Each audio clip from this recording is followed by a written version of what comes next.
Jhansi madam అడుగు పెట్టినప్పుడే దయాకరావు పని అయిపోయిందని చెప్పి ఆ పేరులోనే పవర్ ఉంది. ఆ ఝాన్సీ పేరు మా నారాజు గారు చెప్పింది.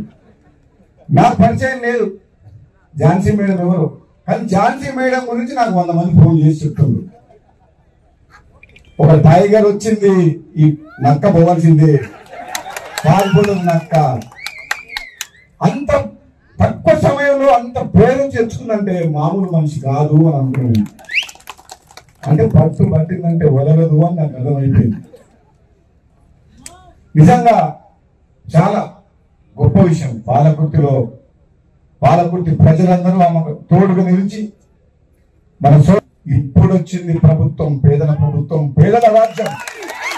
మాలాంటి వాళ్ళందరం కూడా ఒక ఆశయంతో లక్ష్యంతో రాజకీయాలకు వచ్చిన వాళ్ళందరం చదువుకున్న ఝాన్సీ రెడ్డి గారు, యశస్వి రెడ్డి గారు అటువంటి వాళ్ళు ఈ రోజు ప్రజలకు సేవ చేస్తామని చెప్పి అవసరమైతే మా సొంత డబ్బు పెట్టి ఈ రోజు శిక్షణా కేంద్రాన్ని మేము నిర్మించి ఈ యువతకు మేము తోడ్పాటును అందిస్తున్నాం. అంటే నిజంగా మనం అందరం కూడా ఒక్కసారి చెప్ప అధికారాన్ని అడ్డం పెట్టుకొని పోలీసులను పెట్టి టార్చర్ చేసి ఆగం చేసి, అవునా కదా? ఇప్పుడు ఏం చేస్తాం చూద్దాం. ఉండదు, ఇక అయిపోయింది. నాకు నిన్న మన ఒక ఫోటో లెక్కను ఏదో మీటింగ్ లో బీఆర్ఎస్ పార్టీ మీటింగ్ లో కనబడ్డాడు ఆయన. ఇంకెక్కడి బీఆర్ఎస్ ఎప్పుడైతే తెలంగాణ పదం తీసేసి భారత రాష్ట్ర సమితి అని పేరు పెట్టిండో ఆ రోజే కథ అయిపోయింది. అవునా? బీఆర్ఎస్ పార్టీ ఉంటుందా? తెలంగాణ ఉండనిస్తావా? రాబోయేది వచ్చేది కూడా పేదల రాజ్యం, పేదల ప్రభుత్వం, కాంగ్రెస్ ప్రభుత్వమే వస్తుంది తప్పకుండా. ఈ తెలంగాణ ఇచ్చింది కాంగ్రెస్ పార్టీ, మళ్ళీ వచ్చేది. మీరు ఎవరికి భయపడాల్సిన అవసరం లేదు. ఈ పాలకుర్తిలో అరాచకం, దౌర్జన్యం మొత్తం పోయినట్టే ఒక ప్రజాపాలన మీ ముందుకు రాబోతుంది. ఒక శాంతియుత వాతావరణంలో ఎవరికైనా అన్యాయం జరగకుండా చూసుకునే బాధ్యత ఈ కాంగ్రెస్ పార్టీది, ఇక్కడ ఉన్న శాసనసభ్యులది. మేమందరం ఒక జట్టులాగా మీ అందరికి తోడుంటాం, అండగా ఉంటాం. భయపడాల్సిన అవసరం లేదు. ఇప్పటి కూడా వాళ్ళు పేర్లు చెప్పుకొని ఎవరో కొందరు బెదిరిస్తున్నారట.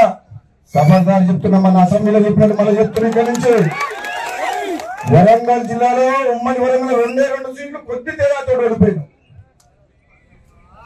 పెద్ద పెద్దోళ్ళందరూ కూడా లెక్కలు తక్కువ, ఆచరణ తక్కువకే.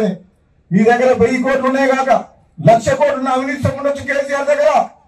ఈ ప్రజలు అనుకుంటే దగ్గర 5 కోట్లు లేనోడు 500 కోట్లు సంపాదించారు. అవి బయటికి తీస్తాం. తీయాలా వద్దా? అవినీతి సొమ్ము, ప్రజల సొమ్ము తీయాలా వద్దా? బరాబర్ తీస్తాం చెప్తున్న దయాకరావు గారు. నన్ను ఓడగొట్టదు 100 మంది మునుగోడుకు వచ్చినప్పుడు అనుకున్నా.